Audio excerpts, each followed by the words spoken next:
விஜய் நடிக்க தொடங்கி 58 படங்களை கடந்துவிட்டார். அட்லி இயக்கத்தில் விஜய் நடிக்கும் படம் விஜய் 59ஆம். பெரும்பாலான படங்களில் விஜய் நம் அன்றாடம் பார்க்கும் விஜயாகவே தோன்றுவார். தன் உருவங்களில் கெட்டப்பில் எந்த மாற்றங்களும் செய்யாமல் பல ஹிட் படங்களை கொடுத்து வருபவர் இவர் ஒருவரே. இவரது ரசிகர்களும் இதையே விரும்புவதால் தொடர்ந்து வருகிறார். இந்த நிலையில் சில ஆண்டுகளுக்கு முன் ரமணா இயக்கத்தில் திருமலை படத்தில் கெட்டப்பில் சிறிய மாற்றங்கள் செய்து விட்டார். படம் செம ஹிட் அடித்ததா.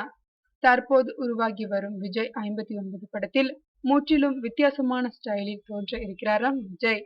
இதை படு ரகசியமாக வைத்திருக்கின்றனர் படக்குழுவினர். புலி பட டீசர் முதல் போட்டோக்கள் லீக் ஆனதை தொடர்ந்து இந்த ஏற்பாடாம். சச்சின், துப்பாக்கி படங்களை தொடர்ந்து கலைப்புலி எஸ். தானு தயாரிக்கும் இந்த படத்தில் சமந்தா, எமி ஜாக்சன், மீனா குழந்தை, நைனிகா உள்ளிட்டோர் நடிக்கின்றனர். ஜி. வி. பிரகாஷ் குமார் இசையமைக்க ஜார்ஜ் வில்லியம்ஸ் ஒளிப்பதிவு செய்து வருகிறார்.